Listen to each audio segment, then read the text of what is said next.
Greetings, friends, and welcome to another episode of The Mistake Zone, your weekly dose of our lives and the mistakes within them. My name is Jaren Wade. Joining me, as always, one of my best friends in the whole wide world, Matt Alba. Hey, Matt. Yo. How are you doing? Yo, I'm doing good. Matt, that's great. We made it another week here on the Mistake Zone once again. And Matt, it's been, well, I guess it's always been sort of 1 week since we last recorded together. So I have to ask, what mistakes have you been up to this week?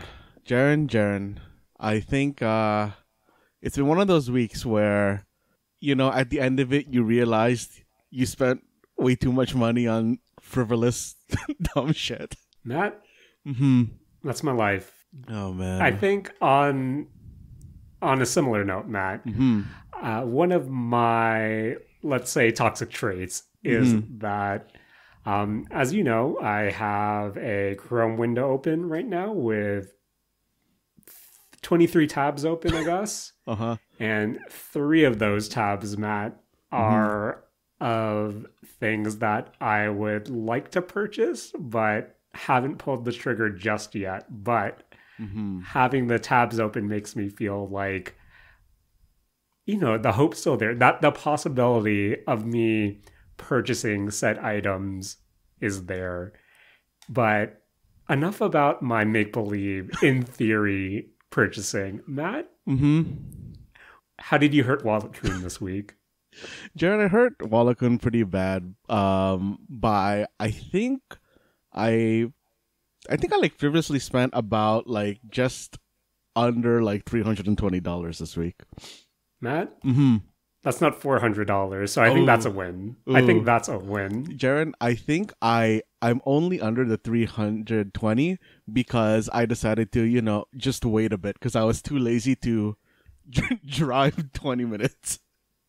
Fair. Matt, that reminds me of, what was that question I posed you on the Mistake Zone that one time? Would you drive 2 hours or so to save $20? But Matt, lay it on me. What did you procure this week? So, Jaren, there is a kind of like Japanese series called Kamen Rider. And for those of you who don't know what Kamen Rider is, it kind of falls into that same genre as Power Rangers, sort of. It's like the kind of like, you know, people transform into, you know, some sort of like hero and then they fight costumed monsters. It's like that sort of show. Yes. And there are 2 particular Kamen Rider series which like I think kind of sucked my interest, or like what pulled me into the interest of Kamen Rider, which was Kamen Rider Decade and Kamen Rider Double. And Jaren, I saw that after kind of like a long time of looking at belts for the series, and the belts are what they use in the series to, like, you know, transform into their, you know, their superhero mode. I saw that like the belts for these series had, I guess, got like they got remade, or, you know, they are like did a new, I don't know. The word isn't printing for like toys. Jaren, do you know what word is the actual word here? I know what you're talking about, but I usually associate that with a re-release or a reprinting, like or a reproduction, or like yeah. Basically, I think they did like a new reproduction because the prices for these belts came down by a lot, and each of them kind of came down to, I think it was like $80 USD each, which is a huge drop from like their $250 kind of like status. Right. And I felt, Jaren, that I had to go in on this because I felt like if I didn't go in now, I would never see them at this price point again. Essentially, you'd be losing money if you didn't buy them right now, Matt. I'd be losing money if I didn't buy them. Fair enough. So I bought them. So I bought them. So that's about, you know, like 200-ish down the drain. And you said it could have been more. Where was this 15-minute drive situation? Sorry, not where, but what is the situation? So, Jared, the 15... Okay, more so the, I guess, like, in all 20 or 40-minute drive, which would be 20 minutes going to the place and 20 minutes coming back. Yes. Is to buy two things, Jaren. A real grade Evangelion Unit 01. Ooh, that sounds fancy. And a Yu-Gi-Oh! Millennium Puzzle kind of like kit. Sort of like a build it yourself kit. Matt, did this Millennium Puzzle thought enter your head because of what I discussed with you earlier this week? Jaren, I probably you did remind me that thing existed this week. Mm-hmm. And Jaren, I'll be honest, when I was looking at this, specifically this Millennium Puzzle thing that I'm talking about is the Ultimate Gear Millennium Puzzle. And Jaren, I think on top of, hey, do I save, $15 and just go drive to this place myself?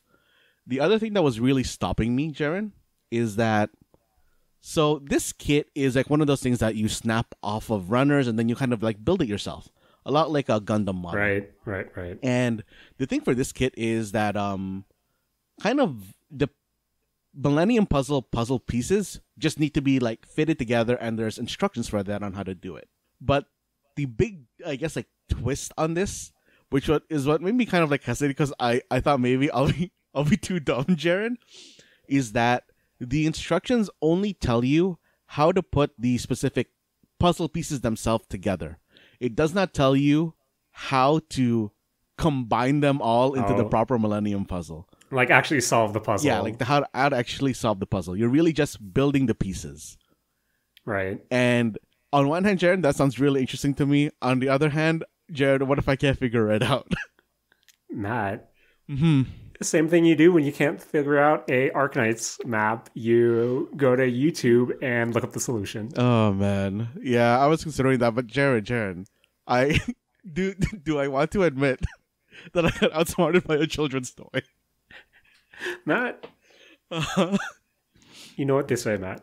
Time is money. And what else? Oh, yeah, work smarter, not harder. I feel like you're not necessarily being outsmarted by a children's toy. You're optimizing your time to be better equipped to do something you actually want to do. Because, Matt, building puzzles, building Lego, all fun. But sometimes I find myself halfway through a puzzle, halfway building a Lego kit and thinking, man, I wish I wasn't doing this right now.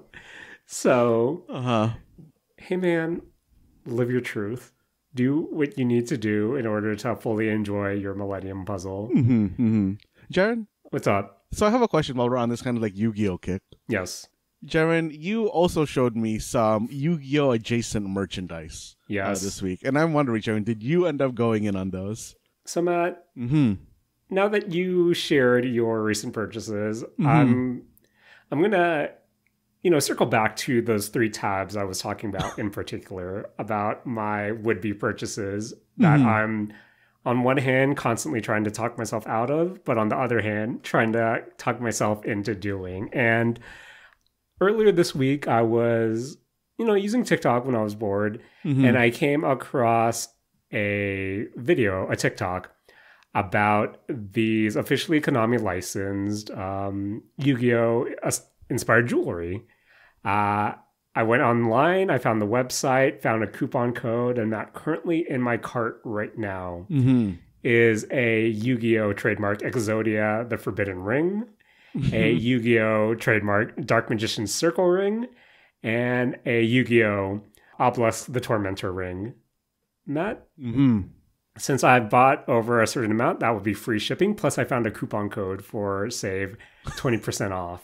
Now, my issue, Matt, I think a lot of issues going on in my life when it revolves around jewelry is the fact that I don't actually know my ring size.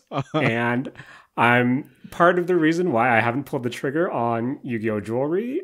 2 reasons, Matt. In the past, I like me a good watch. I like me a good bracelet. But depending on the material, I'll break out into a rash. Oh, so I see. I think the rings in question, they're all stainless steel. So I'm not sure maybe I need to take one of our frying pans and then rub it on my hand for a while and see what happens. But on the flip side, don't know my ring size, Matt. And to be honest, the Exodia ring, the gold variant sold out, so I have the black variant in my cart. Same with the Dark Magician Circle. Gold one sold out, so I have the black one. I think those are subdued enough. The Obelisk one, though, Matt. Black one is sold out. So I have the gold one in the cart. Looks kind of tacky. Blue? No, they only have blue. So, like, when I say gold, it's gold plated. So it's still going to be silver or stainless steel. And then black plated. So no blue. But the fake jewel in the center is blue. So that's currently one tab open, Matt. And if I ever get around to measuring my finger, I'm hoping that this coupon code expires. And that would also, Matt, because you know me, if a coupon code expires, then why would I buy it when I knew it could have been cheaper? Second tab open, Matt. I'm looking at a signed Wise Shores Hololive Volume 2 Shishiro Boten signed Japanese, like the SP Japanese card with their signature. And that current price is, not gonna lie, it's kind of a high price, Matt. But I got her email today from eBay. Special limited time 5% discount on sign Wise Shores Hololive Volume 2 Shishiro Boten card. Man. I'm waiting for this 5% discount to expire. So again, it's up. Didn't buy it when it was 5% less. That's when I'll close the tab. Oh man. But the main tab I have open, and I know this is thrilling content for our listeners about us talking about our disgusting consumerism. Matt, I have a tab open. I've had this tab open for the last week. I've told our friend Mark, Saturday morning OG, at least several times throughout the week that, hey, I have this tab open still. Yeah. And Matt, I'm talking about the Arknights W wanted version complete figurine pre-order that comes with a bonus. Now, I've said on the record before, Matt, love me some Arknights W, my favorite Arknights operator. This is a figure with her outfit from one of the concert series. And honestly, Matt, this was the concert series that seemed heavily inspired by the Phantom Thieves of the Persona variety. So if you, like the first time these showed this W like version, I thought, are they just collabing with Persona right now? This is how much it's, Persona 5 inspired. But Matt, one, figure, it's an expensive figure, Matt. Two, it's the fact that I would be ordering from Amy, longtime Amy fan. Yeah. But considering it's a really expensive figure, I'd be more inclined to, ship either from DHL or EMS with tracking. But Matt, okay, I see. One, that's going to be, I'm scared to even see how much that shipping would be. Two, if I ship through EMS or DHL, going to be hit with customs for sure. Yeah. So the alternative is, Matt, to pick the cheapest shipping option, when this eventually ships next year. Yeah. Which would be, I believe it's air parcel untracked.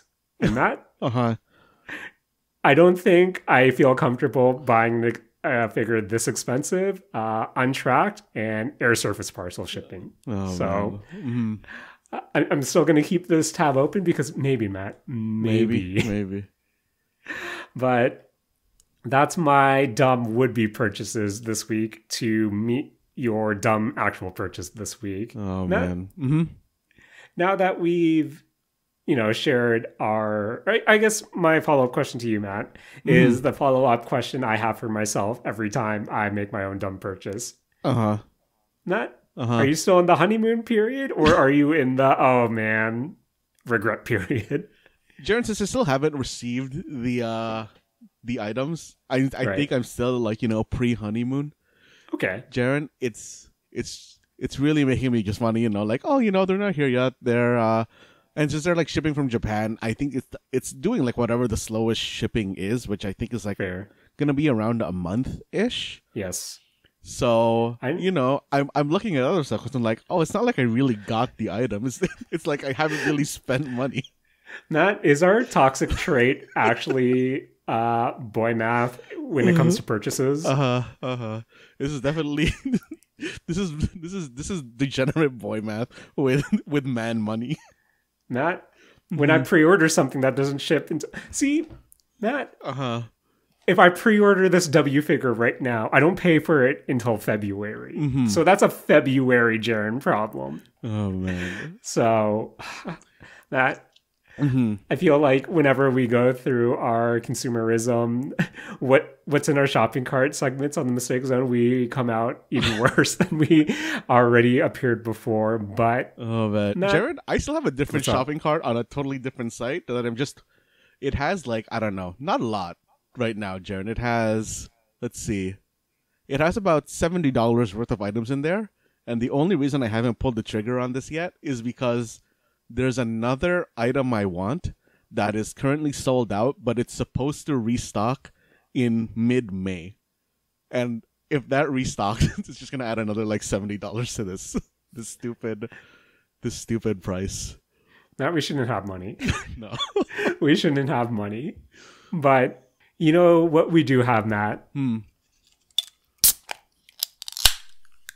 Jaren's Kira Kira Sparkling Water review. Back, Matt. Classic. Had to go into my hidden stash of sparkling water, Matt. I'll be honest, sparkling water hasn't been on sale lately, so my stock is running low. So hopefully by next week we'll have something new to try. But for this week, Matt, went into my stash and pulled out. I just went into the box and then grabbed whatever, Matt. I grabbed a Bubly peach flavored sparkling water. Nice. Again, back on the Bubly train. Again, back on the peach. Where I believe the last time I had a peach flavored drink or peach adjacent drink was the LaCroix peach pear drink back in episode 16 of this season, and I believe that was a vault episode, so that was even further back than my current memory serves. But Matt, back to the peach well with the Bubly, and I'm feeling a little parched, so I think this works out in my favor. So Matt, here I go.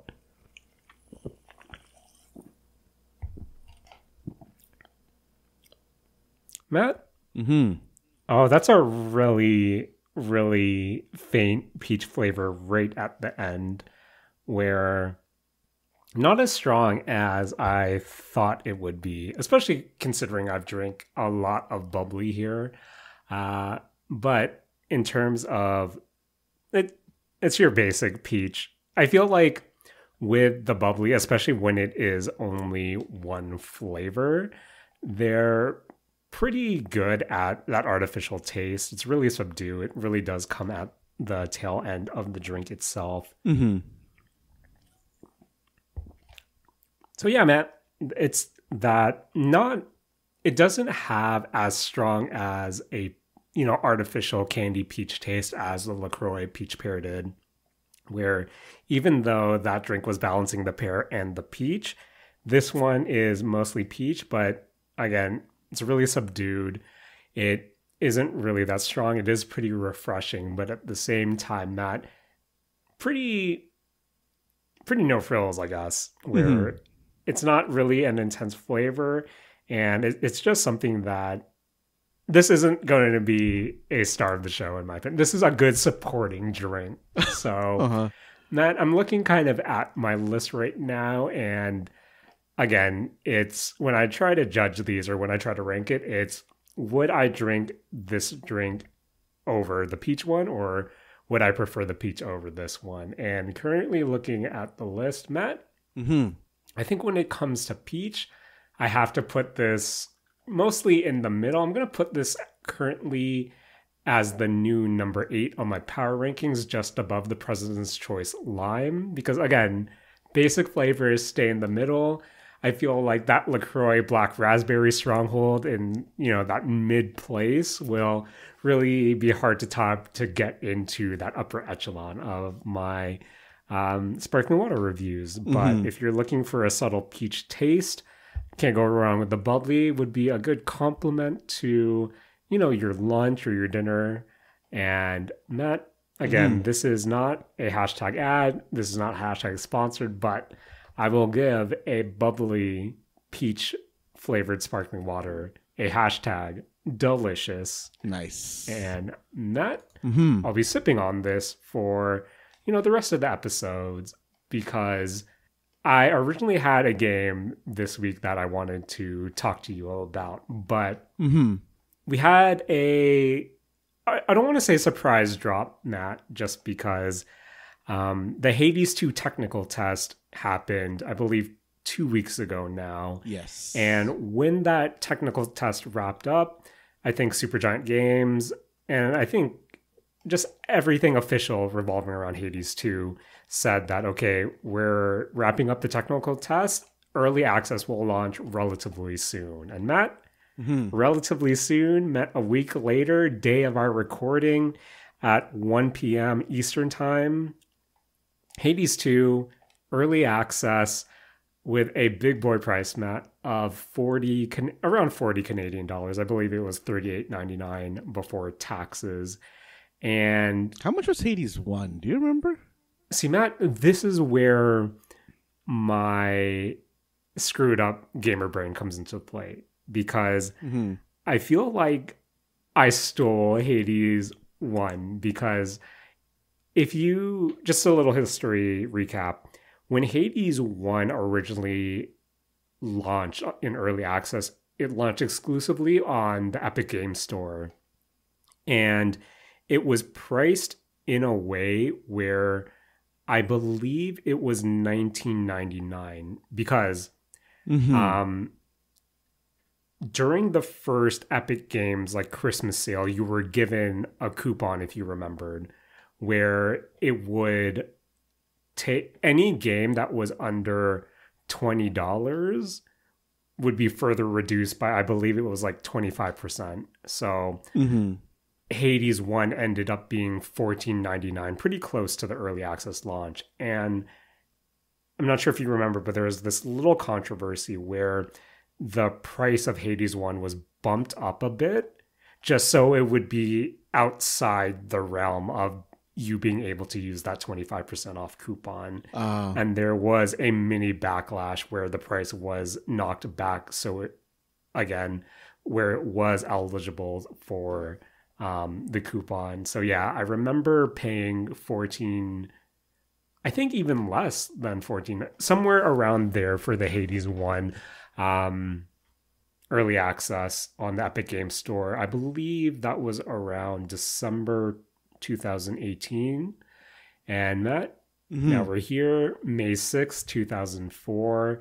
At the time of our recording, I only have around 80 minutes of Hades 2. And I think there was 2 reasons why I wanted to, or at least I didn't mind going in at full price for the early access. And one, I said to Matt, I felt like I got Hades 1 for a steal really early on. And 2, I think when you read the early access, FAQs on the Steam store page, it says that Hades 2 in early access already has more environments, foes, and fully voiced characters than the full version of the original Hades game. But it isn't complete, and key areas, characters, foes, narrative events, and systems are still to come. So it's already a beefy boy game that's going to get that same early access treatment that Hades 1 did. And now that it's here, at least to the public in some capacity, you have a lot of discourse going around of, oh, I'm going to wait, or should I wait for 1.0 release, which everyone's speculating would be end of the year at the earliest, but a lot of people are expecting sometime early to mid 2025. But Matt, when it comes, I know we've discussed this before, but since the Hades conversation has brought it up again, when it comes to early access, where do you usually fall on it? Or do you have a regular stance of wanting to buy into early access or waiting for release, or for you, does it really come on a case-by-case basis? I think for me, I have actually recently flipped on where I land on early access. Because before, I used to just be like, okay, you know what? Game is out in early access. I'm going to grab this. I'm going to play it and, enjoy what's there. Right. And I feel like for me now, I'm slowly switching to the other side of, I think maybe I should wait on early access because I've said this on the show before, Jaren. I am a person who doesn't really replay games that much. And depending on the type of game, if something like Hades is actually something I could go in for a early access and not feel bad about it, because that is a game about repetition. Yes. Versus something like a world builder, or like a survival is probably something I think I would avoid doing early access for anymore, because I would only probably play it the one time. I'm hoping that I'll get a couple more plays out of Power World, but I think I'm gonna need to wait for a lot more stuff to come out before I jump back in. But yeah, it really does depend on, I think, the game type for me and how much stuff there is, and how early access the game feels. That's fair as well. I think actually, kind of weirdly, the more early access it feels when I first play it, the more likely I am to come back to it. Yeah, just because you can in that case in particular, you're actually seeing progress real time. You can feel the progress, as opposed to having a more so complete version in the beginning and only seeing the mini updates to see minimal change as well. Where I think I fall in a similar camp as you, Matt, where if it is something that is, survival driven, story driven, and I guess something that lends itself to having the package being complete, I'll tend to wait. But in terms of something that is more roguelite adjacent, or as you said, run based, something like a Vampire Survivor, something like a Hades, and even to a lesser extent, something like Hollow Cure, where if I have the ability to go back to do a new run, I think that's something I'm more inclined to check out and be, on board with the early access, just because I'm going to eventually go back to it. And with something like Hades and Hades 2, it's, I was able to complete a so-called run. Maybe I'll wait a few months. Maybe they'll add more enemies. Maybe they'll add more characters. Well, I guess in terms of Vampire Survivors and Hollow Cure, maybe they're going to add new characters, new weapons, new biomes, and things that help differentiate each of your future runs is something that I'm going to kind of look forward in terms of early access. But yeah, speaking about Power World, Matt, I was thinking about that again, where there was that announcement, I think a week or two ago, where new pals are coming to Power World. And is new pals enough to get you to jump in, Matt, or would you still need a few more or some more substantial content to kind of go back to it? For me, it only looked like they were dropping maybe like 6 new pals, unless they're just hiding a bunch of them. But actually, Jaren, to be honest, more for me, the addition of a new region is more interesting than the new pals, and I'm kind of interested in seeing what's there, and in particular how it's going to be added, because Pal World is one of those games where it's a fixed map, there's no random generation on world creation. So I'm interested in seeing specifically how they're going to integrate a whole new part of the world into the map, or if it's just going to be a totally separate map. Fair. Yeah, I'm really curious just to see how they plan to expand that game as well. And Matt, time for the buzzword, our word, if they'll ever add something that is kind of more procedurally generated based as well, just to kind of help with the replayability. But Pal World and early access aside, again, I've only played 80 minutes of Hades 2 at the time of our recording, and Matt, yes, it's what you expect. It's Hades. It's more Hades. But this time you play as the princess of the underworld, Melanoy. Melanoy. Matt, I'm just going to call her Mel because a lot of characters in this game call her Mel as well. But I think the story with Hades 2 is that the House of Hades has fallen. I believe Hades has been imprisoned somewhere, or I don't think he's dead, but imprisoned. Yeah. But apparently, Kronos, the Titan of Time, is the big baddie this time around. And Hades, I guess, secret daughter Mel is on her quest for revenge. And you're now you start off at the crossroads and you go on your quest to take down a Titan and kind of bring back the rightful ruler of the underworld. And it still has all the same track. It's more Hades. I feel like everyone knows what they're going to get walking into this game, where when this was originally announced at a Game Awards a few years ago now, we discussed this. This is the first time Super Giant Games is doing a sequel. I wonder what they can actually do to the formula other than refine it. And again, this does feel like a really refined version of Hades with some really smart additions that kind of really tweak the formula that's being presented. And Matt, one of the major things, at least to me, is the magic or the mana system, where whenever during combat, you do have a mana bar now. And essentially your charged attacks and your casts, you can just tap each of the buttons for a basic attack. But if you hold the button, you can charge it up to do a different attack that will cost or consume mana for bonus damage or bonus effects. Some boons only also activate when you use a certain amount of mana. So it adds another element to play. It's another resource that you have to manage. But what I do appreciate right off the gate is Mel's cast attack, which is bound to her B button.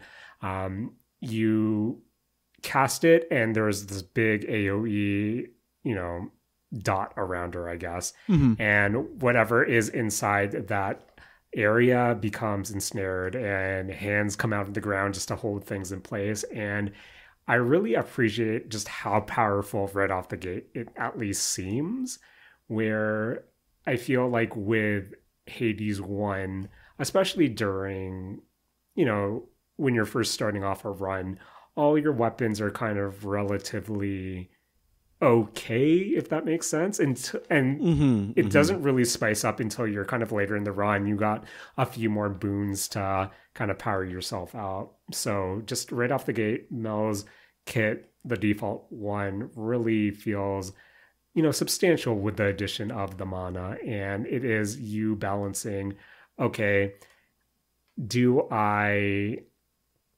where do I find the time to properly cast? Because of course, charge attack takes a few more seconds. And Matt, this is, as I said numerous times already, this is Hades, where it's me trying to get back into the groove, realizing, okay, positioning still matters.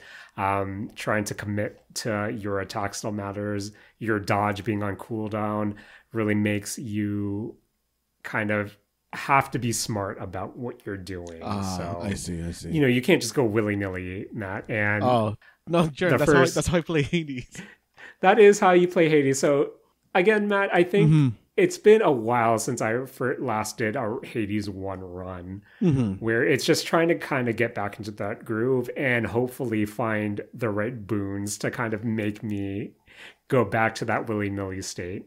And I don't know, Matt, I know for me, when it comes to a good rogue light, sequels are really difficult just because you're so used to your upgrades, you're so used to your play styles. And while I'm really excited to sink my teeth into Hades 2, it's that, got to build up to that point where I feel like, everything isn't killing me in one or two shots, where, you have to be smart with your boon selections. You have to kind of be ready to, as I said, commit to your dodges, your attacks, just because you're still a bit squishy when you start off. But Matt, another thing that kind of changes up the formula is how the Mirror of Night is a turret system now, as opposed to kind of using your mirror just to buy upgrades. Where at the start of your run,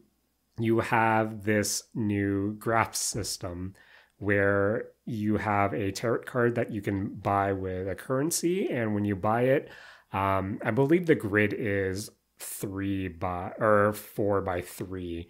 So when you buy a card, it flips over the adjacent cards that you can also select as well. But I see. The thing is with the grasp system is Mel can only hold on to so many, I guess 10 tarot cards in all, but each tarot cost has its own point system. So not only do you have to, grind enough currency to flip these tarot cards, but you can only have a finite of them selected unless you increase your grasp as well. So I think that's also another interesting thing. Matt, our girl Mel, she can gather resources. You are able to just find things in the world. I know one of the first tools that you get is a pickaxe, and then there are certain nodes that you can find around a level that you can mine for resources, and in turn you can use those resources to buy power-ups, trade for upgrade weapons, get new weapons, trade for upgrades to the crossroads. So Matt, it's the same trappings as you would expect from Hades 1, but kind of, at least you're going at them in a different way, which I do appreciate.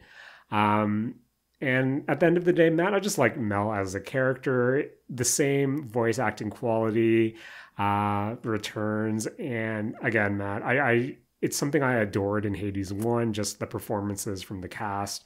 And so far, the production is as equally great as, you experienced with the first one. So yeah, again, only 80 minutes under my belt. I've beat the first boss once, died to the second boss twice now, but it's what you expect. I'm looking forward to unlocking new weapons, getting more boons, and Matt, still chasing that vampire dream, because if I had to be honest, Matt, the only times I've beaten Hades was when I had, the life leech or the vampire boon. So I hope that returns here in the sequel.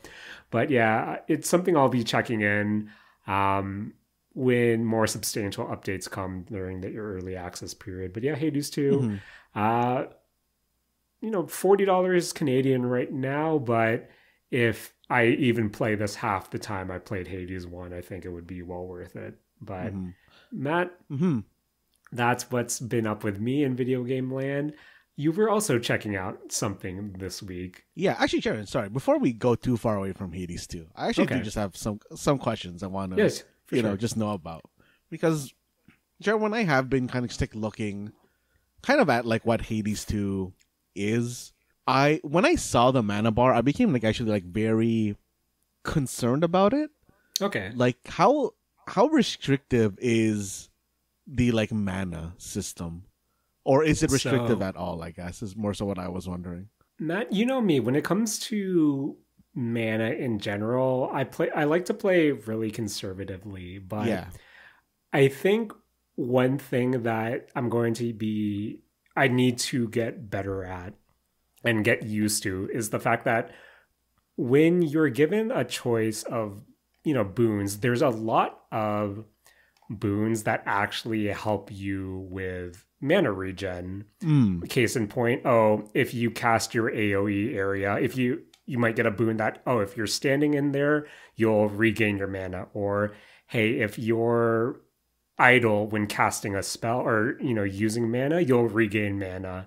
Or, you're not, just so there are a lot of different boons that will help you regen mana, where I think for me, I've seen a lot more mana regen boons so far than I did health regen or health gain. Okay, that makes boons, sense. where for me personally, Matt, I always need health. Where I'm tried and true. So far, I've just been kind of mashing the non-mana version. So maybe that's why I haven't really.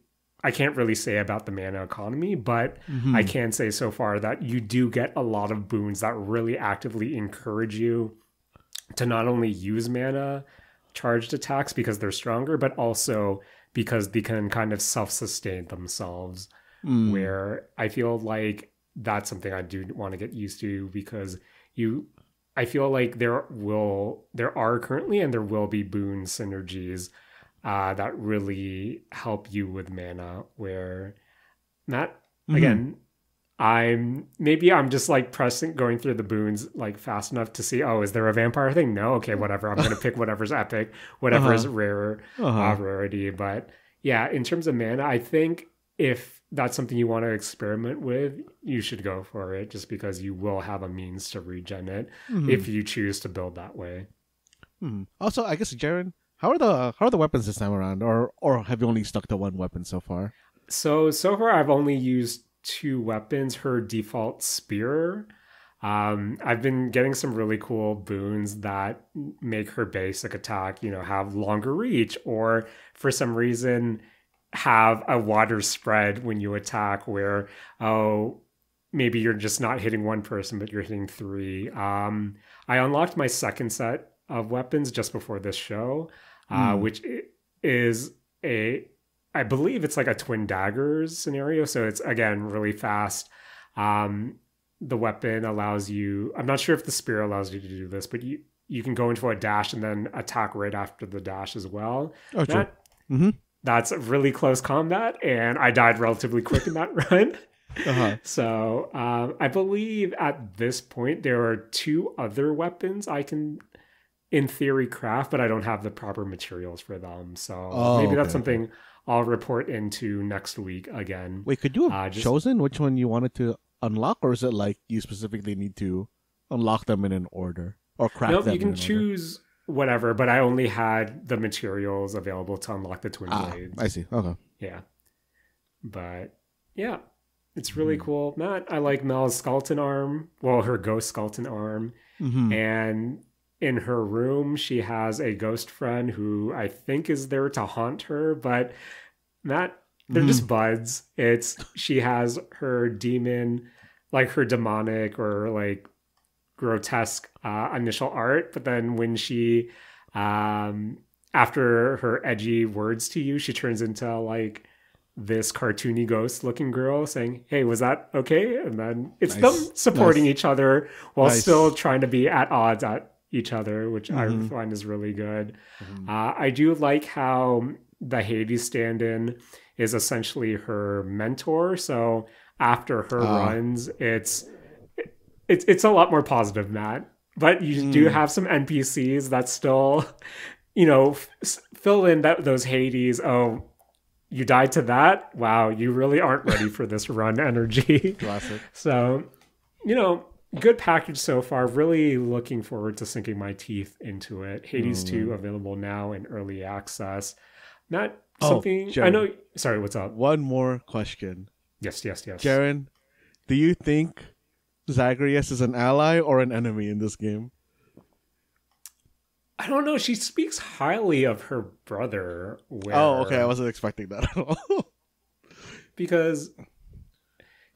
So, like, when Mel talks about, like, the Fate Sisters, it's, oh, they helped my brother before. I don't see, I don't see why they wouldn't help me and stuff like that. Where in Mel's room, you can go to, like, a family portrait, which I believe has, her parents and her brother in there holding, like, her as an infant, so I think they're in good terms, but okay. I don't know. Matt, correct me if I'm wrong, but like I don't think unless there was some secret ending from Hades 1 I didn't get to. I had to kind of read up on the story of Hades 2 just to see what it actually was, because I thought Hades 1 ended on a relatively okay note. That I didn't I don't remember anything about the Titans being in Hades 1, but then again, it's been a couple of years since I last played, so yeah, I'm curious to see what role he ends up playing, especially, and again, if it takes a similar route of Hades 1, where once you get far enough into a run, revelations are come to light, and which recontextualizes the story in some way. So I'm really curious to see if it follows the same narrative route as the first one did. But I see. Matt, enough about. Sorry for hijacking the show once again. Matt, you played a game this week that I thought was another game, but it wasn't the game I was thinking of. So, Matt, what's Manor Lords? So, Jaren, Manor Lords is another game that came out in early access this week. Okay, fair. And Jaren, Manor Lords is a game that I mentioned that I wanted to play kind of way back when we did our What We're Looking Forward to in 2024 episode. Yes. And Manor Lords is another one of those kind of like two-part games, which I seem very weirdly drawn to, but always think this is a bad idea. Okay, what's up, Matt? But Manor Lords is a town builder in one half and then an RTS in the other. And Jaren, this is a very interesting game right now. This game is, though, very, very clearly early access. There is systems that are there that are like half empty or like half locked because like there's just no content there for them yet, which mostly is like the skill tree and stuff like that. The tutorializing is I think halfway there, but I think it leaves a lot to be desired. But Jaren, I guess I'll break these down into their two parts. First off is the building half of this game. Okay. This is a city builder in the same kind of way that I guess city builder's a bit strong. It's more of a village builder. Kind of in the same realm as Bastion. Is it called Bastion? Wait, sorry, let me make sure that's the name of that game. Like the Supergiant games, Bastion, or was there something else? Sorry. Not Bastion. That I think I do have Supergiant on the brain right now. It's Banished. Right, Banished. Okay. Where basically, I guess the story is, hey, you're a group of you're controlling a group of settlers that is trying to create a new village. And Jaren, the start of this game is very rough if you don't know what you're doing, because there's a lot of ways to kind of mess yourself up. How so? Jaren, I think that this is more so just a trapping of the game itself, because this kind of village builder is very much predicated on you doing the opening and then realizing, I don't know, a bit later on that you made a mistake in the opening and that's what's going to result in you failing this particular save file. Jaren, I've gone through I think maybe 6 or 7 saves, and I've lost in various ways, and it all links back to how I did my opening or something in the early game. But right.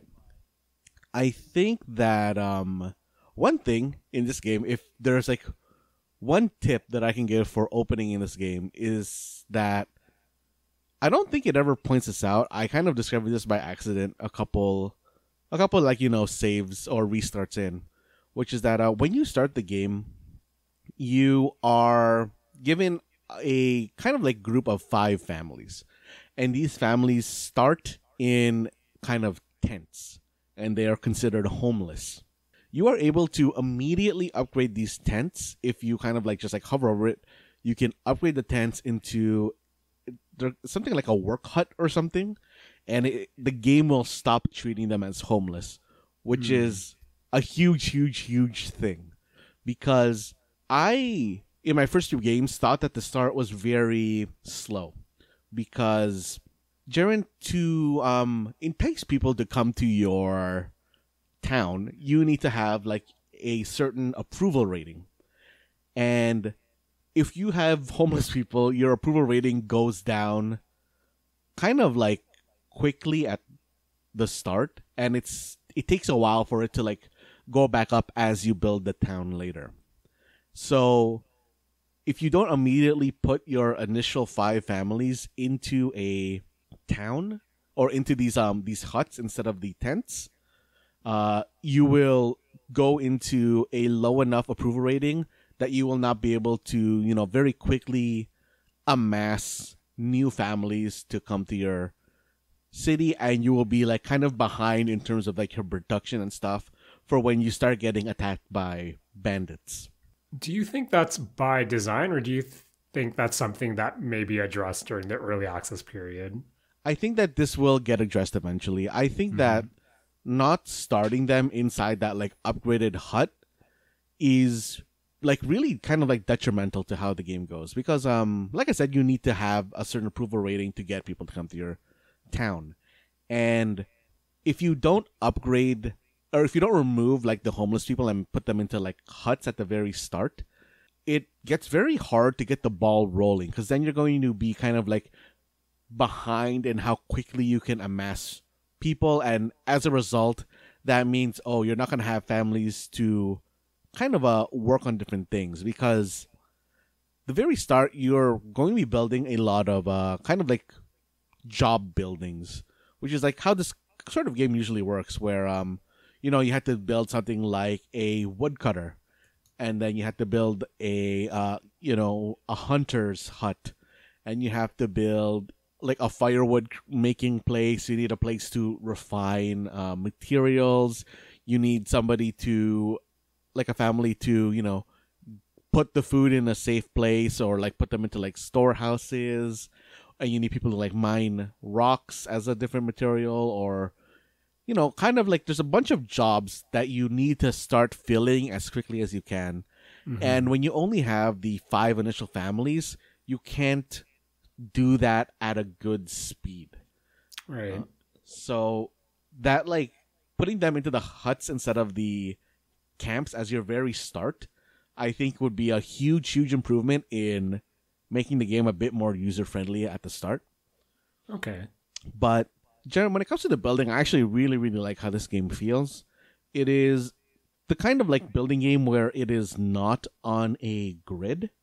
It is more so like you can kind of freeform put these roads down, and kind of like the tool to put down the roads feels a lot like, like the pen tool in like Photoshop and like that sort of like program, where you're putting like, a lot of kind of like points, and it just automatically puts curves and stuff between them.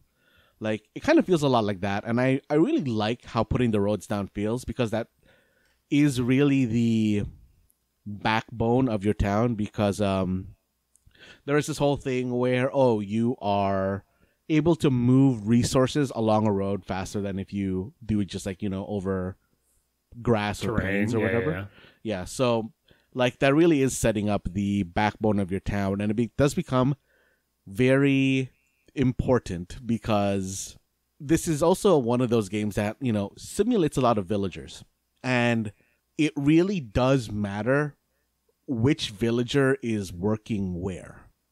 Because, like, for example, if you're, your woodcutter lives really far away from the woodcutting hut, they have a really long commute in the morning when the day starts, and then they're burning a lot of time that could be spent woodcutting, basically. That's just not optimized. Yeah, it needs to be like very optimized. I feel that, Matt. I feel that. And then you have to have like, your storehouse should be on like, the main line of your town, so that no matter who needs to access the storehouse, they're not, walking all the way from like, some really far place. And there's a lot of, if you are a person who likes kind of like optimization in kind of laying out the foundation for your town, this is like a really, really fun game. Okay. I am very like really interested in creating a good like, layout. And not only does the layout matter, Jaren, when it comes to building kind of like the basic house for like a family, there is a lot to really consider there. Because when I was initially kind of like going through my first time playing this game, I was kind of just building the houses in a standard like grid. It's like, okay, here's how big the a house plot needs to be to have a house on it, I'm going to build a bunch of these very close together so that, people aren't walking too far or whatever to get around town. And that kind of locked me. I think I maybe just like skipped over this in the tutorial, or I didn't really understand what was happening, but it locks you out, or locked me out of a whole portion of the game, which is that if you make the lots for a like town person's house bigger than it needs to be, you can do things like have them farm on their like own land. So you can have them grow resources that you can't grow through like the normal farming. Like you can make them have like, grow just like carrots in their backyard, or they can have a chicken coop, or you can make it so that their house can actually house a second, like expand the house so that it can house a second family, like that sort of thing. And it makes the houses also look very different, because one thing that I actually really find interesting about this game is that a lot of games kind of like, like SimCity and stuff like that, you're kind of expected to play at that kind of top-down view, almost like, the view from like a drone, sort of. But you can actually like scroll down to the floor level and kind of just like zoom around, and it looks really, really good when you're like zoomed down and you're kind of like watching your villagers do stuff. And I had initially thought, oh, there is no point in playing this game at anything other than like the highest, like most fast forwarded speed, and kind of just taking the time to look at what everybody's doing and kind of like thinking about all the, I guess, like dev effort. Because from what I understand, Jaren, this is like made by one person over 7 years. Oh, wow. Like the amount of effort they put into the townsfolk's, I guess, like daily routine is really interesting. I really like watching the townsfolk kind of do stuff. And it's not really, I think, like needed right now, but there is a option for you to, instead of just like, zooming all the way in, you have a button that just like basically puts an avatar of you on the floor, and you can kind of just like move around with them. That's really cool. I really like that. Like, I think that's like a very nice touch. There isn't really much to do in that mode right now. I feel like, and I really hope that mode is going to be expanded upon later to give it more purpose. But I don't know. It's really very interesting, and I'm interested in seeing where everything is going to end up landing, because I am like genuinely interested in this game with how rough my saves have been so far. I've had to restart multiple times. Right.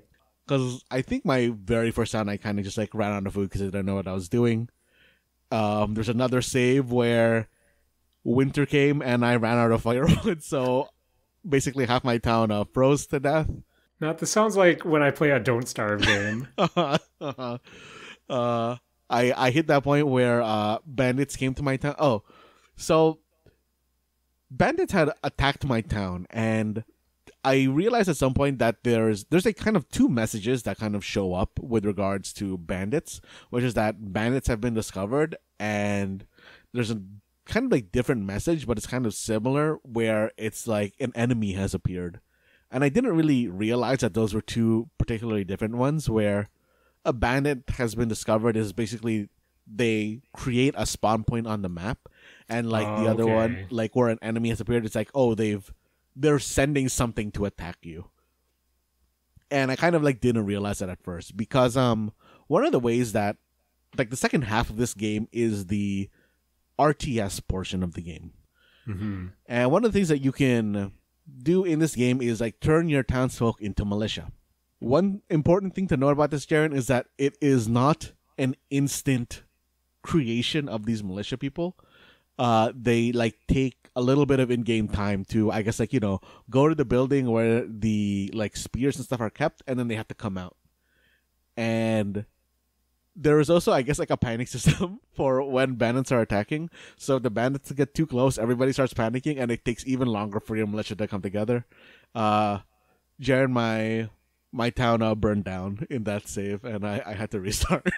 can you make your town more optimized to avoid situations like that, or to like minimize the chance of panic? Or I guess when you're talking about how you can optimize it to better, get wood or for, material retrieval, can the same said for, I guess, when you have to fire up your militia? I think it's just like a case of me having to pull the militia together earlier. Because like I said, there is that like an enemy's attacking notification, which I kind of just like misunderstood. So when that happens, you basically have like, I don't know, like a minute or two until the enemy gets to you. And that is like more than enough time to pull your militia together if like no one is in a panic state. Okay. So that was like really just like a misplay on my part and not understanding the system. Okay. But the combat's interesting. Like when you create your militia, they kind of get put into units of like 20 to 30 people, and then that unit, I think very interestingly, has not only like attack stats, but they have morale stats, where it's stuff like, oh, if you're going to go make them walk to a very far place to start a fight, you need to make them stop because they have been fatigued from walking. So like their morale is lower and they're going to do less like work. Or Are you into that, Matt? Or I think that's like very interesting. I kind of like that part of it. I wish there was a little bit more kind of control over the units themselves and that they had a bit more nuance to them. Because right now it really is just a case of you have melee units and you have like ranged units, and you just basically are, for me at least right now, all I can really do is like attack move them towards the enemy. And it is like an interesting thing to see. Like it seems like their morale goes down if they're losing the fight. Their morale goes up if they're winning the fights.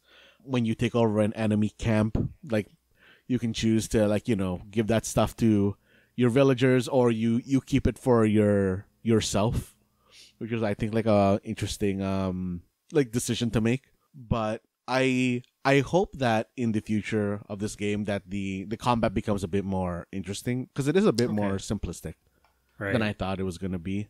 I think the building half of this game is way more fleshed out. Actually, going back to the building, well, I guess just in the game in particular, when you were telling me about this game, Matt, you're outlining how every town person has a purpose.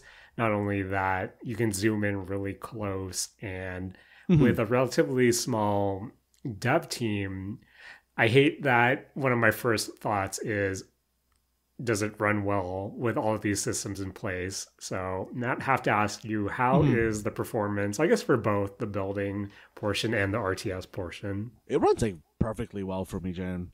Like I think that I haven't really experienced any noticeable like slowdown in this game.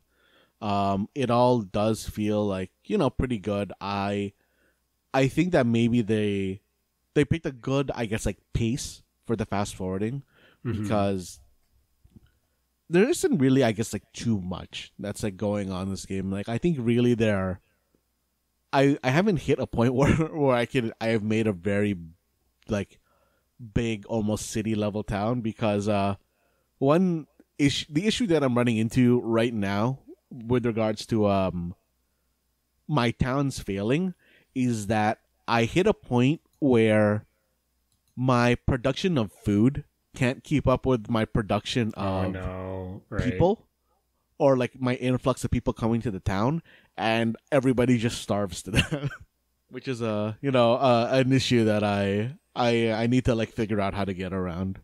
Okay, Matt. Now circling to the RTS portion. Yes.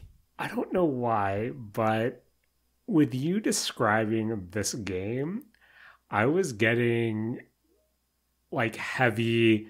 Why isn't there that time I was reincarnated as a slime with this as like game with this as the foundation, where I think with that in mind, for your militia, is it all just, basic NPCs, or are there also like hero characters or like noteworthy, I guess, characters that you can add to your militia or to. Yeah, I guess that's where I'm here. How deep does the characters go So when you get there? Does get reasonably deeper the further you get into the game. Because at the start, all you can really do is create a militia. And these really are kind of just like, you know, the NPCs that were created for your town. And, you know, you kind of just give them generic weapons like a spear or like an axe, a bow, or whatever. But once you start creating wealth for your manor lord, or I guess like yourself, which kind of goes back to what I said earlier about, hey, you can decide to take wealth for yourself or take wealth for your village. Is that once you start taking wealth for yourself, you are able to create like almost like a personal army where you have, I can't remember the name of the system in the game right now, but you are able to kind of create your own personal like army men where you are handling them at a very granular level of, I want you to hold this type of weapon. I want you to hold this shield. You are going to be the one that has this particular armor. Like it's kind of like at that level. And then you have like basically an elite militia of almost hero characters that are totally separate from your townspeople militia that you can control. I wonder in the future, Matt, stop me if you've heard this before, if the dev or if mods allow, if it gets like really anime and you can have your equivalent of, oh, this is my elite army, this is my big three, and this guy can one punch people. Where I wonder how, because for all intents and purposes, Matt, Manor Lords, from what you described, is pretty grounded. It is a simulation that has, I guess, logic that makes sense. But Matt, I have to admit, the more you told me about Manor Lords, the more I kind of did want it to become more anime adjacent or essentially a slime video game. So I feel like this normally doesn't sound like a game for me, but Matt, maybe with mods, it will become a game for me. But as you said, it's an early access right now. Is there anything that has there been a roadmap or anything released just to show what content's coming up? Jaren, to be honest with you, I haven't looked to see if there's a roadmap or not. I don't really have like too much playtime in this. I have like 6.5 hours of playtime. Fair. So the content that's in the game currently has been enough to keep me kind of like occupied so far. And which is why I haven't checked to see the like roadmap for this game. Right. Okay. But you're enjoying your time right now, Matt. Yes, I'm enjoying my time, Jaren. I honestly have been considering kind of just doing a no combat run, because there are kind of like 3 general game modes right now, where one is like, the kind of balanced one where you are, you know, kind of just like you're plopped into this map and there's like a enemy lord, and then there's like bandits that are like you have to deal with at some point. And then there's like kind of like the combat extreme where the enemy lord isn't there, but you're dropped off in a precarious situation and you have to start dealing with bandits right away.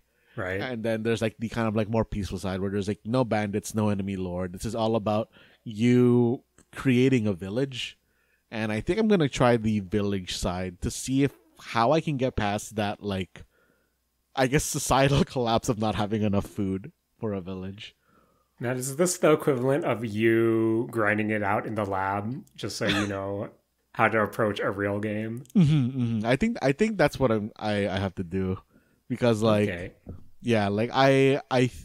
I'm at the point where I'm at the point where the enemies aren't the issue, it's myself.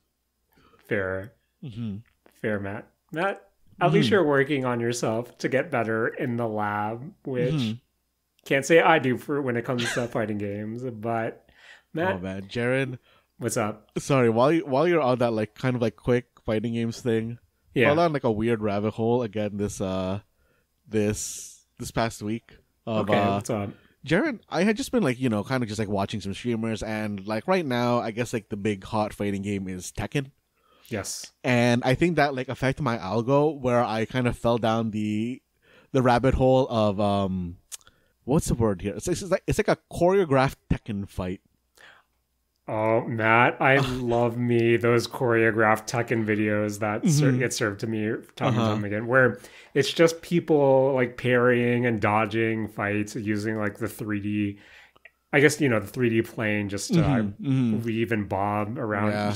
It's so gorgeous. Jaren, oh man, I loved watching that.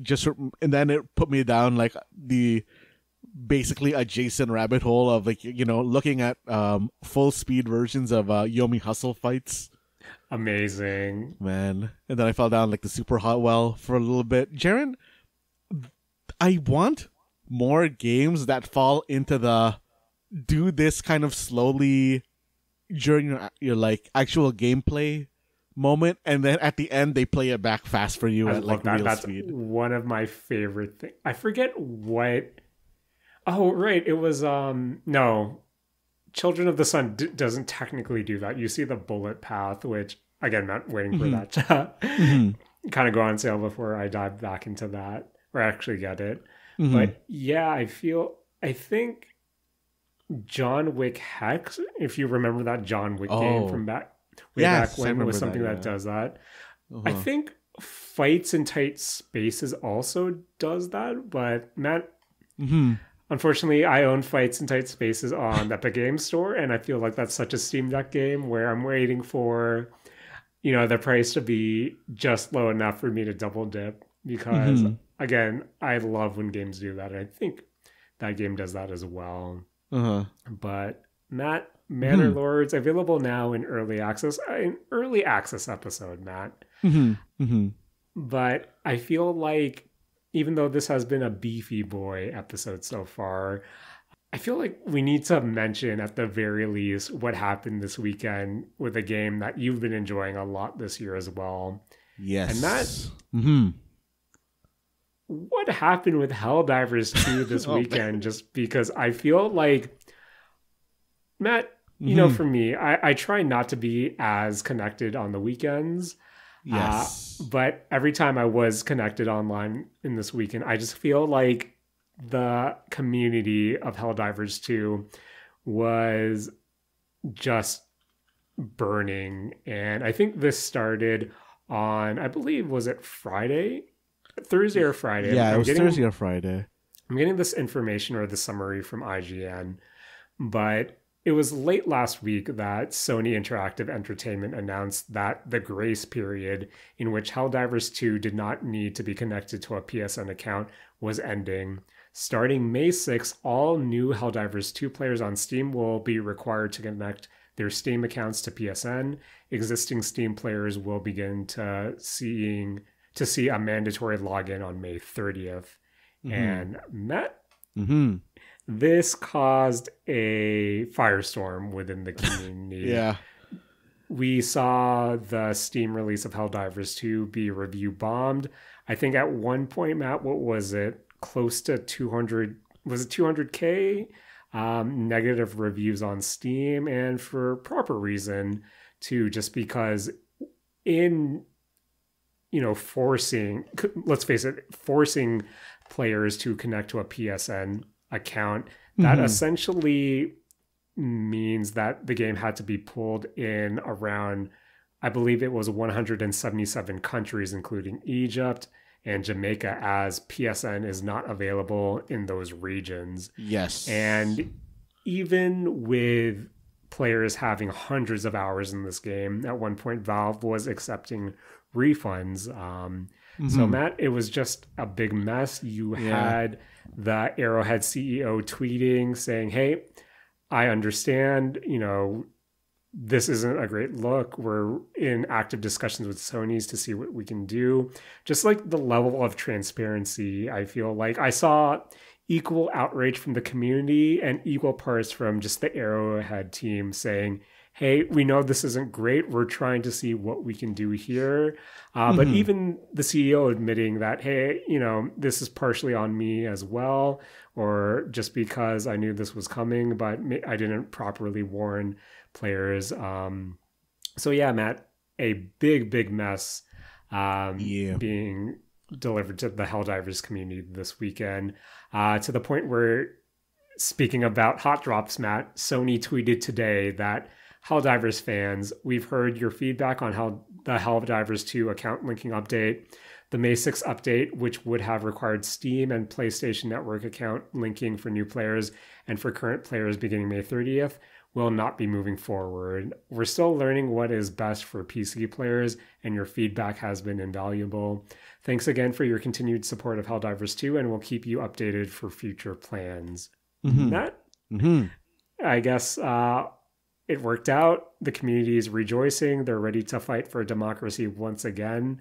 I'm curious to see how much of those negative reviews get flipped back to positive, but I mean, they are getting kind of flipped right now. Yeah. Like, I'm looking at the Steam page right now, and I think 24 hours ago, as of this recording, which I guess would have been like Sunday night, I know that recent reviews was an overwhelmingly negative. Okay. And right now, on Monday evening, the reviews are currently at mixed, which is, I think, like pretty good for, one day of turnaround. So it's an improvement. And the positive reviews I did see when I was browsing, a lot of them poo-pooing on Sony, and rightfully so. But Matt, I guess with everything that unfolded this weekend, as our resident Helldivers 2, or as our resident Helldiver, just how did you feel about everything going on this weekend, as it came across your lap as well? Jaren, I thought this was like really, really wild. Like, I am legitimately surprised that the community came together to be this mad about it and like review bomb at this level. Right. Because, like, to be honest, I personally also was not a fan of like the account linking thing, but it was something that I was just gonna do anyway. Yes. Like when it forced me to, and like I guess I wouldn't have like given it like a second thought later, but like yeah, the amount of people that this like pissed off and like got on board to review bomb this was legitimately surprising to me. And I think it actually like kind of going a little bit back towards the game being pulled from multiple countries. Apparently, like I didn't realize this I guess like right away, but apparently like it doesn't even, if you are in a country where it is it got pulled, even if you own the game already, like I thought you wouldn't just be able to buy the game. But apparently like if you're in the country where the game is pulled, you can't start the game, which is I think like kind of wild.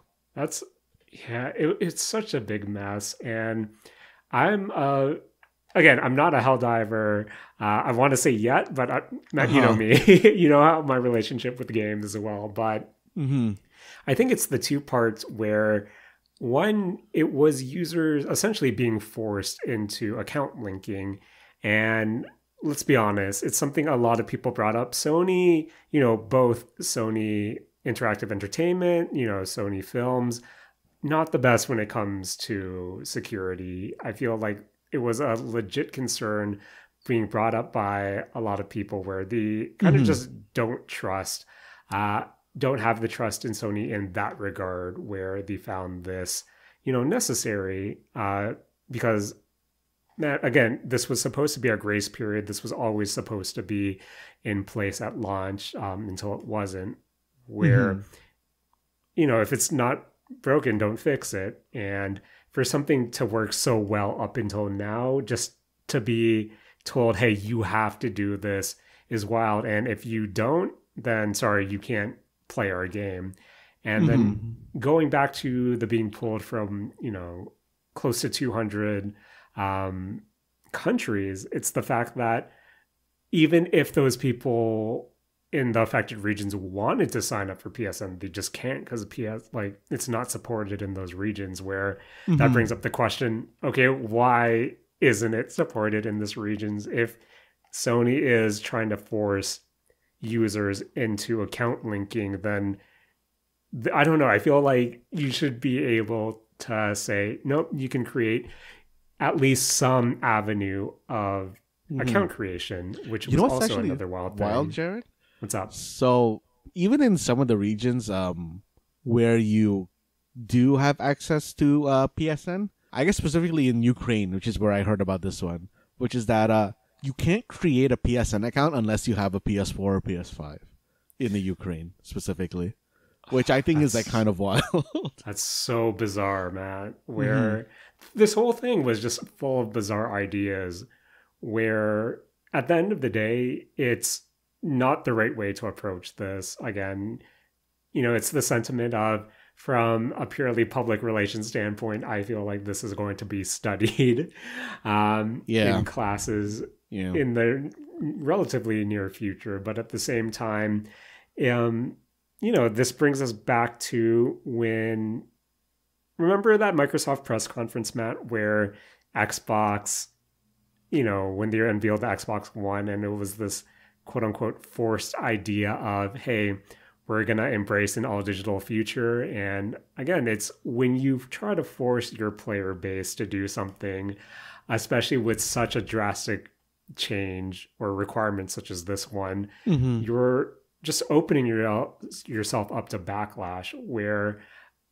I still can't get over the fact of, Matt, for them to backpedal, after a weekend, like a weekend of everything being on fire, why not just make this optional in the beginning and then do what, people usually do in the scenario of adding some sort of incentive of, hey, if you link your PSN account, you get cross progression, you get X, Y, and Z. But if you don't want to do that, that's fine. You can still continue playing Helldivers, where I feel like if it was optional from the get-go, plus you had an incentive to make it go down easier, this probably doesn't happen. Yeah, like that incentive part, I think, is really important in, I don't know, adding something that wasn't there to begin with. Like, having people link this account for no real, like, perceived value.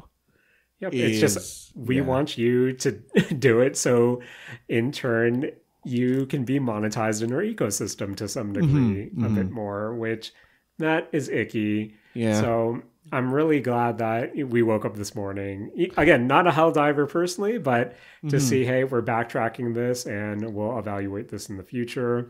I know, on a related note, Ghost of Tsushima is launching soon on the PC as well. And I believe for single player, at least, you don't need to connect your PSN, and it's only when you want to do the multiplayer stuff you do. So I guess, Matt, I think this is one of those situations where, since it wasn't there in the beginning, it's such a jarring ask, but at the same time, have to be the pessimist here for a bit. Now they know, Matt, for future games, this is probably just going to be right out the gate. But I mean, like, it was supposed to be like right out the gate, right? Like, it was. Arrowhead admitted that. Yeah, just an issue of when Helldivers was like shitting itself on launch. But crazy, Matt, just super wild. Jaren, at least like on the bright side of this has led to a lot of good, kind of like memeing, just like the subreddit. Jaren, the shape of the kind of like, what do you call it, down votes or negative reviews has already, I think, is going to, from now on, going to just be one of those like shaped style memes, kind of like Loss. Yeah. Like, I honestly think that's how like the shape is going to be. I think it's a pretty good like goof overall, just for that part. That's pretty good, Matt.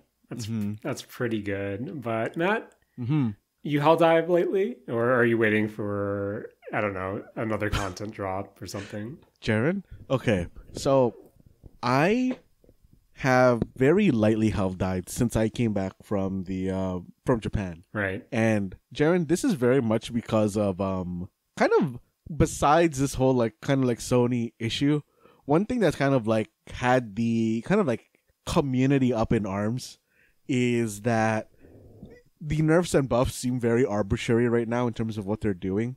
Okay. And Right. additionally, Jaren, right now, I don't know if you're aware of this, but like Helldivers does have that kind of sort of like a battle pass type thing, but it's a kind of battle pass where you can just complete it whenever. There's no time limit on it. And they release a new battle pass on, I think it's like the second Thursday of every month. And you are able to, in-game, get the kind of cash shop currency to buy this without ever having to use real money. And with all the kind of like, you know, changes in like, you know, nerfs and buffs, Jaren, I've said it before on the show, Jaren, I'm a tier whore. And Jaren, I don't know what's meta right now, and I've kind of been slowing down until you know, everything settles, so I can see what's meta and what I should spend my, you know, my cash shop currency on to buy. That's fair. That's really fair. Where hopefully one day I'll join you in hell diving, but hopefully when that day comes, the meta is established, so I know what to work towards as well, Matt. Because Matt, as I said, work smarter, not harder. And if someone has a guide for me to follow, I'll do it up, Matt. I'll do it up just like I did it up right before the show when I put together my Jaren's Don't Match Me challenge here on the Mistake Zone. And Matt, I originally had, I'll be honest, Matt, I was a bit stumped for my Don't Match Me challenge this week. But thanks to Supergiant Games, we have Hades 2 early release or early access hot drop release. So Matt, oh no, I'm gonna do a Hades adjacent Don't Match Me challenge, but not necessarily Hades the game, but you'll see what I mean. So Matt, Don't Match Me challenge, I have 5 categories, and your goal as my friend Matt and our friends listening is to don't match me. I'm gonna ask you a category, or tell you a category, you think of an answer, and hope your answer doesn't match mine. Matt, first question. In Hades 2, you play as Mel, Princess of the Underworld. Matt, easy peasy, first round. Oh god. Name any princess. So this can be real life or Disney or, you know, anime, whatever princess you can think of. Name a princess in 5, 4, 3, 2, 1. If you said Princess Diana, you're out. Oh man, holy crap, Jaren! I could only think of 2 princesses, and it was Princess Diana and Princess Peach. And I'm glad I won the 50-50 there. I got the 50-50, Matt. Matt, with Hades, you know, this is, you know, Greek mythology. But Matt, there's a lot of different mythologies out there. So round 2, name any mythology category or classification. You know, that can be religious mythology, a regional mythology, a time period, you know, fictional, non-fictional. Matt, just name any mythology classification in 5, 4, 3, 2, 1. Matt, if any of our friends said Celtic mythology, you're out. Hey, I went with Aztec. Nice. Matt, nice. Now, Matt, during the course of Hades and Hades 2, you received the aid of Olympian gods, you know. These Greek gods, they're your friend. I got friends and family, Matt. Matt, for round 3, just name any Olympian god, whether it's be someone you met through Hades, through God of War, through Fortnite this season. Name any Olympian god in 5, 4, 3, 2, 1. Matt? If any of our friends said Poseidon, they're out. Hey, I went with my boy Dionysus. Nice. Jared, so Matt, wait, was there a Greek god in Fortnite this year? Yeah, it's the battle pass, or this season, was Greek mythology based. Oh, I see. And most of the battle pass character. No, all the Battle Pass characters were variations of Greek gods. You know, you had Poseidon, you had Hades is the level 100 skin. So, yep, the Avatar stuff is out of the game. No, waterbending's still in the game, Matt. But Star Wars is also in the game. I don't know. Fortnite's weird. Fortnite is a toy box. But Matt, in Hades 2, our girl Mel aims to defeat Kronos, the Titan of Time. Matt, oh God, I'll be honest. I don't know much about Titans, but I do know some Teen Titans. Matt, okay, cool. Name a Teen Titan. Easy peasy from the DC universe. Oh man. You know, this can be any of the core Teen Titans. Matt, there's probably Teen Titans that I don't know about because all I really know is Teen Titans. Matt, I love Teen Titans Go. So, name a Teen Titan in 5, 4, 3, 2, 1.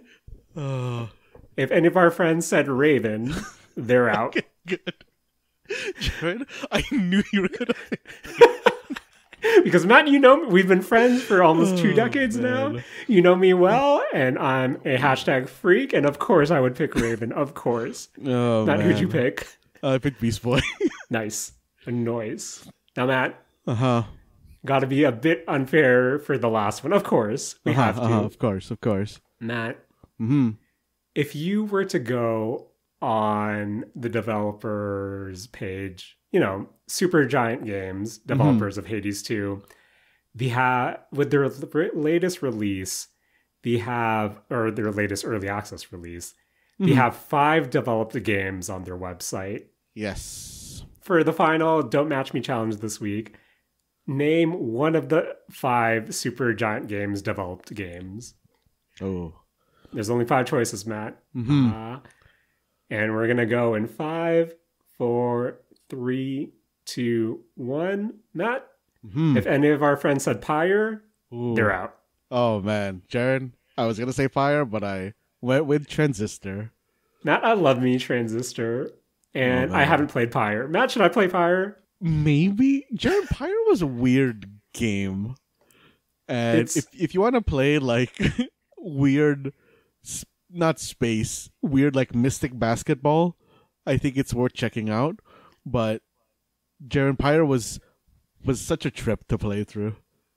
Matt, I'm on Google right now, so I'm going to put Pyre Space Jam mod and see what comes up. I don't see it. Maybe I have to. I don't know if there's mod support, but it's probably on Nexus Mods somewhere, Matt. But congratulations, Matt, for surviving the Jaren Don't Match Me challenge this week. Made it. And looking forward to more Don't Matching next week when we come together for another episode of the Mistake Zone, another Beefy Boy episode. Matt, for someone who thought that we wouldn't have much to talk about this week, we had plenty of talk. Yeah, this is a beefy one. Another Beefy Boy episode. So Matt, got to thank you as always for joining me this week. And of course, editing our podcast. Yo, thanks, Jaren. And as always, I have to thank you for, hosting this podcast, bringing a Don't Match Me that I was able to, get through. Nice. And, joining me in the buying, or, maybe joining me in the buying of a bunch of dumb shit. Matt, I want to thank Yugi Boys out there. I want to thank Millennium Puzzles. I want to thank W from Arknights. I want to thank Botany. I think it was Botany Manor. Botany Manor that I downloaded because I thought that game was the game you were playing, and then you told me it wasn't, so I didn't play it this week. That game's okay. It is very much a walking puzzle game. Matt, it's installed in my Xbox. Maybe I'll try it this week. But until Matt, please take it away. This has been the Mistake Zone, and we're all out of forced PSN account linking.